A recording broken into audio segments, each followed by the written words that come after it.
Chapter 4. Autosuggestion.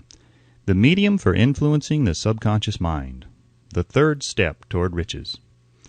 Autosuggestion is a term which applies to all suggestions and all self-administered stimuli which reach one's mind through the five senses. Stated in another way, autosuggestion is self-suggestion. It is the agency of communication between that part of the mind where conscious thought takes place and that which serves as the seat of action for the subconscious mind. Through the dominating thoughts which one permits to remain in the conscious mind, whether these thoughts be negative or positive is immaterial, the principle of autosuggestion voluntarily reaches the subconscious mind and influences it with these thoughts. No thought, whether it be negative or positive, can enter the subconscious mind without the aid of the principle of autosuggestion, with the exception of thoughts picked up from the ether. Stated differently, all sense impressions which are perceived through the five senses are stopped by the conscious thinking mind and may be either passed on to the subconscious mind or rejected at will. The conscious faculty serves, therefore, as an outer guard to the approach of the subconscious. Nature has so built man that he has absolute control over the material which reaches his subconscious mind through his five senses, although this is not meant to be construed as a statement that man always exercises this control. In the great majority of instances, he does not exercise it, which explains why so many people go through life in poverty. Recall what has been said about the subconscious mind resembling a fertile garden spot in which weeds will grow in abundance if the seeds of more desirable crops are not sown therein. Autosuggestion is the agency of control through which an individual may voluntarily feed his subconscious mind on thoughts of a creative nature or, by neglect, permit thoughts of a destructive nature to find their way into this rich garden of the mind. You were instructed in the last of the 6 steps described in the chapter on desire to read aloud twice daily the written statement of your desire for money and to see and feel yourself already in possession of the money. By following these instructions, you communicate the object of your desire directly to your subconscious mind in a spirit of absolute faith.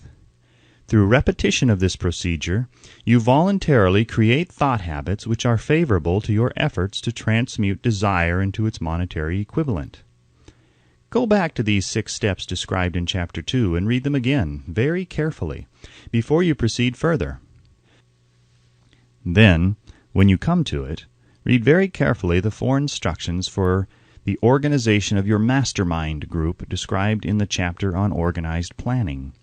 By comparing these 2 sets of instructions with that which has been stated on autosuggestion, you, of course, will see that the instructions involve the application of the principle of autosuggestion.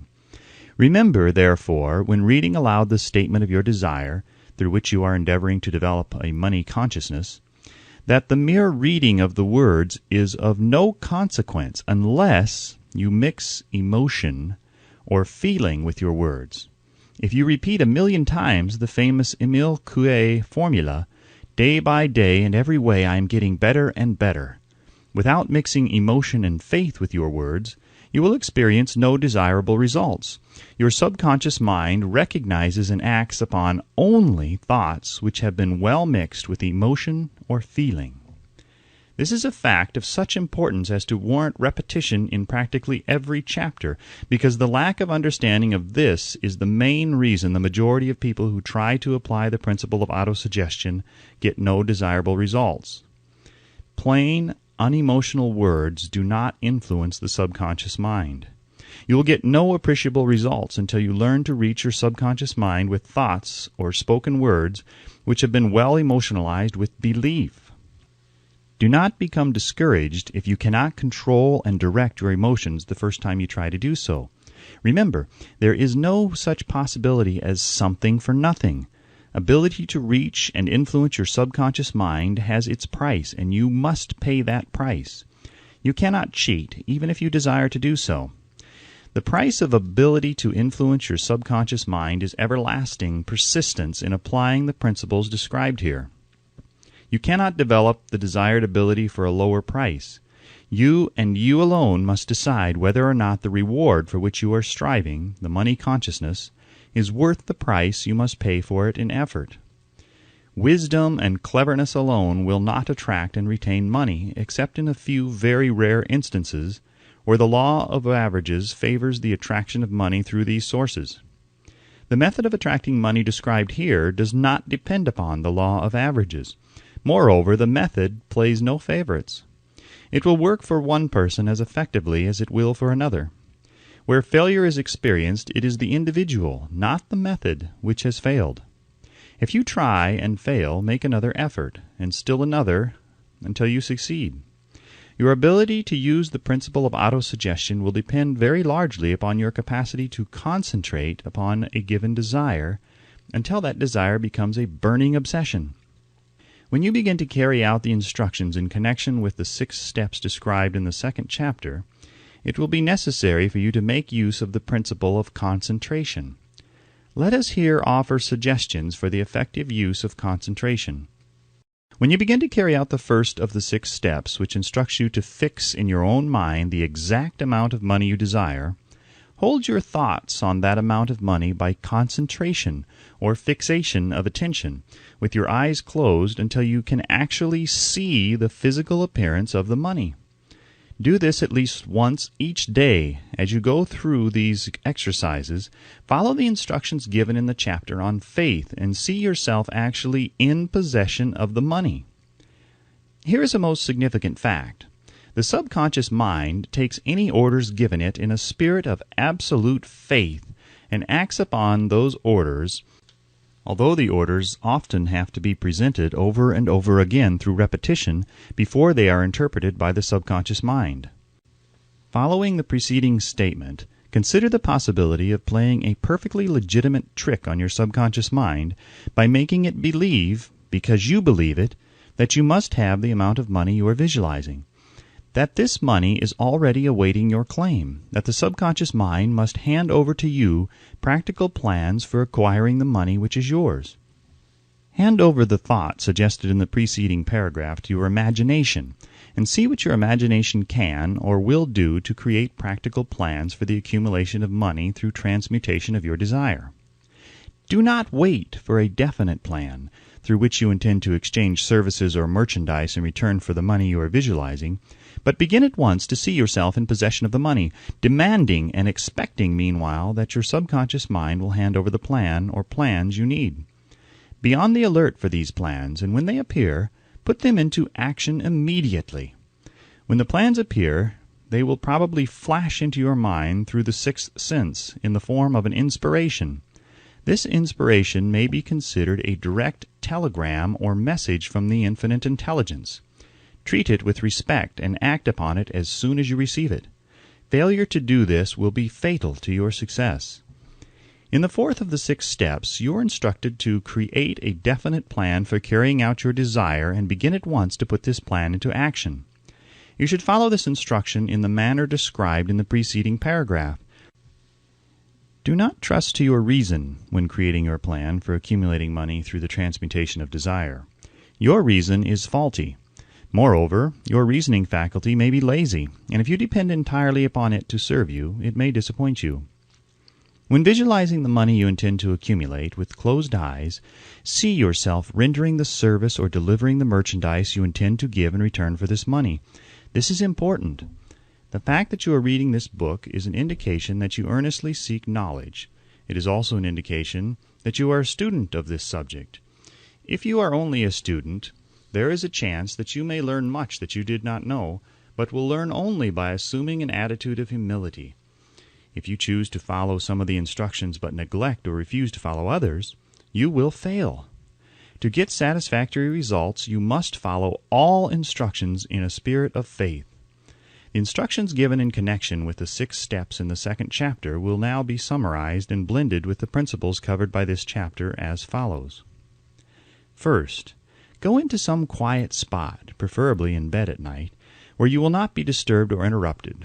Close your eyes and repeat aloud, so you may hear your own words, the written statement of the amount of money you intend to accumulate, the time limit for its accumulation, and a description of the service or merchandise you intend to give in return for the money. As you carry out these instructions, see yourself already in possession of the money. For example, suppose that you intend to accumulate $50,000 by the 1st of January. 5 years hence, that you intend to give personal services in return for the money in the capacity of a salesman. Your written statement of your purpose should be similar to the following. By the 1st day of January 2000 blank, I will have in my possession $50,000 which will come to me in various amounts from time to time during the interim. In return for this money, I will give the most efficient service of which I am capable, rendering the fullest possible quantity and the best possible quality of service in the capacity of a salesman of, describe the service or merchandise you intend to sell.